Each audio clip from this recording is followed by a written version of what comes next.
शनिवार के व्रत की विधि और व्रत कथा। इस दिन शनि की पूजा होती है। काला तिल, काला वस्त्र, तेल, उड़द शनि को बहुत प्रिय है, इसलिए इसके द्वारा शनि की पूजा होती है। शनि की दशा को दूर करने के लिए यह व्रत किया जाता है।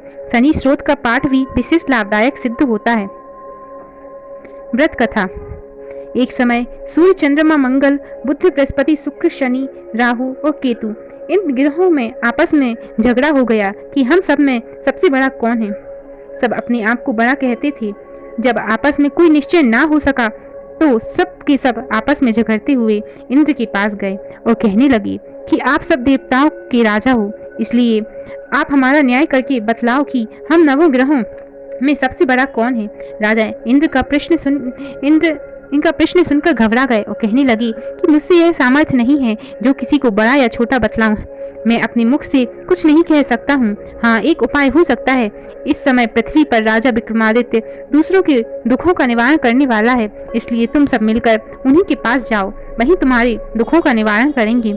ऐसा वचन सुनकर सभी ग्रह देवता चलकर भूलोक में राजा विक्रमादित्य की सभा में जाकर उपस्थित हुए और अपना प्रश्न राजा के सामने रखा। राजा उनकी बात सुनकर बड़ी चिंता में पड़ गए। मैं अपने मुख से किसको बड़ा और किसको छोटा बतलाऊं? जिसको छोटा बतलाऊंगा वही क्रोध करेगा, परंतु उसका झगड़ा निपटाने के लिए एक उपाय सोचा कि सोना, चांदी, कांसा, पीतल, सीसा, रांगा, जस्ता, अभ्रक और लोहा नवों धातुओं के 9 आसन बनवाए हैं। जब आसनों को क्रम से जैसे सोना सबसे पहले और लोहा सबसे पीछे बिछाए गए, इसके पश्चात राजा ने सब ग्रहों से कहा कि आप सब अपने अपने सिंहासनों पर बैठिए। जिसका आसन सबसे आगे वह सबसे बड़े और जिसका आसन सबसे पीछे सबसे छोटा जानी, क्योंकि लोहा सबसे पीछे था और वह शनिदेव का आसन था, इसलिए शनिदेव ने समझ लिया कि राजा ने मुझको सबसे छोटा बना दिया है। इस पर शनि को बड़ा क्रोध आया और कहा कि राजा, तू मेरे पराक्रम को नहीं जानता।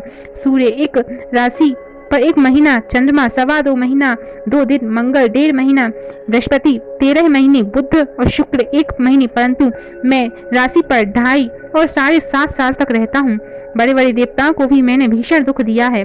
राजन सुनो, राम जी को 7.5 आए और वनवास हो गया और रावण पर आए तो राम को लक्ष्मण ने सेना लेकर लंका पर चढ़ाई कर दी, रावण के कुल का नाश कर दिया। हे राजा, अब तुम सावधान रहना। राजा कहने लगे, जो कुछ भाग्य में होगा देखा जाएगा। उसके बाद अन्य ग्रह तो प्रसन्नता के साथ चले गए, परंतु शनिदेव बड़े क्रोध के साथ वहां से सिधारे। कुछ काल व्यतीत हो जाने पर जब राजा को 7.5 की दशा आई तो शनिदेव घोड़ों के सौदागर बनकर अनेक सुंदर घोड़ों में सहित राजा की राजधानी में आए। जब राजा ने सौदागर के आने की खबर सुनी तो अश्वपाल को अच्छे अच्छे घोड़े खरीदने की आज्ञा दी। अश्वपाल ऐसी अच्छी नस्ल के घोड़ों को देखकर और उनका मूल्य सुनकर चकित हो गया और तुरंत ही राजा को खबर दी। राजा उन घोड़ों को देखकर एक अच्छा सा घोड़ा चुनकर सवारी के लिए चढ़ा। राजा को घोड़ों की पीठ पर चढ़ते ही घोड़ा जोर से भागा। घोड़ा बहुत दूर एक जंगल में जाकर राजा को छोड़कर अंतर्ध्यान हो गया। इसके बाद राजा अकेला जंगल में भटकता फिरता रहा।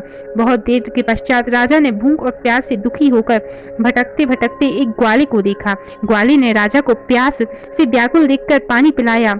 राजा की उंगली में एक अंगूठी थी, वह उसे निकालकर प्रसन्नता के साथ ग्वाले को दे दी और शहर की ओर चल दिया। राजा शहर में पहुंचकर एक सेठ की दुकान पर जाकर बैठ गया और अपने आप को उज्जैन का रहने वाला तथा अपना नाम बीका बतलाया। सेठ ने उसको कुलीन मनुष्य समझकर जल आदि पिलाया। भाग्यवश उस दिन सेठ की दुकान पर बिक्री बहुत अधिक हुई। तब सेठ उसको भाग्यवान पुरुष समझकर भोजन कराने के लिए अपने साथ ले गया। भोजन करते समय राजा ने आश्चर्य की बात देखी कि खूंटी पर हार लटक रहा है और वह खूंटी उस हार को निगल रही है। भोजन के पश्चात कमरे में आने पर जब सेठ को कमरे में हार ना मिला तो ने यही निश्चय किया कि सिवाय बीका के और कोई इस कमरे में नहीं आया, अतः अवश्य उसी ने हार चोरी किया है। परंतु बीका ने हार लेने से मना कर दिया। इस पर 5-7 आदमी इकट्ठे होकर उसको फौजदार के पास लाए। फौजदार ने उसको राजा के सामने उपस्थित कर दिया और कहा कि ये आदमी तो भला प्रतीत होता है और चोर मालूम नहीं होता, परंतु सेठ का कहना है कि इसके सिवाय और कोई घर में नहीं आया ही नहीं, अवश्य ही इसी ने चोरी की है। तब राजा ने आज्ञा दी और इसके हाथ पैर काट कर चौरंगिया किया गया जाए। राजा की आज्ञा का तुरंत पालन किया गया और भीखा के हाथ पैर काट दिए गए। इस प्रकार कुछ काल व्यतीत होने पर तेली उसको अपने घर ले गया और कुहू पर उसको बिठा दिया। भीखा उस पर बैठा हुआ जवान से बैल हाँकता रहा। शनि की दशा समाप्त हो गई और एक रात को वर्षा ऋतु के समय वह मल्हार राग गाने लगा। उसका गाना सुनकर उस शहर के राजा की कन्या उस राग पर मोहित हो गई और दासी को खबर लाने को भेजा कि शहर में कौन गा रहा है। दासी सारे शहर में फिरती फिरती क्या देखती है कि तेली के घर में चौरंगिया राग गा रहा है। दासी ने महल में आकर राजकुमारी को सब वृतांत सुना दिया।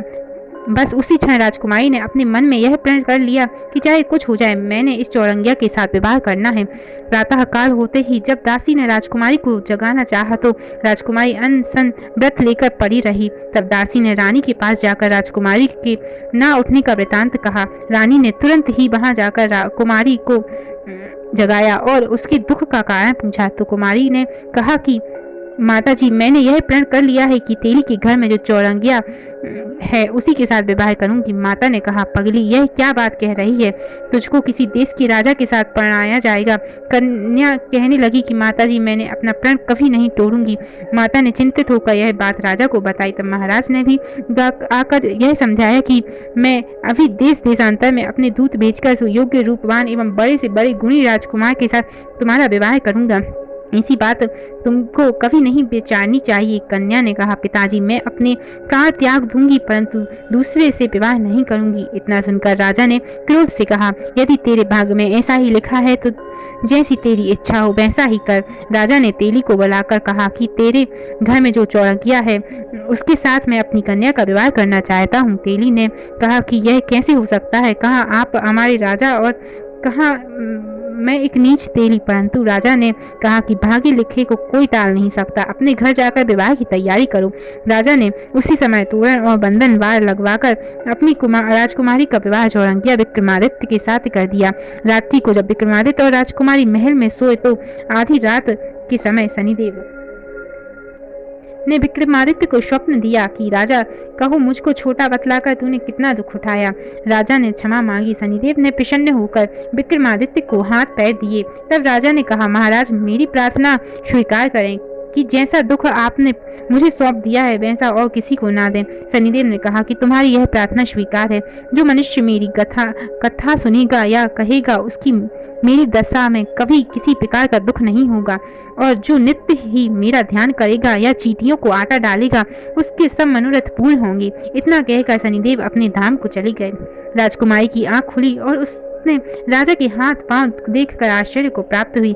उसको देखकर राजा ने अपना समस्त हाल कहा। मैं उज्जैन का राजा विक्रमादित्य हूँ। यह बात सुनकर राजकुमारी अत्यंत प्रसन्न हुई। प्रातःकाल राजकुमारी से उसकी सखियों ने पूछा कि उसने अपने पति का समस्त वृतांत कह सुनाया।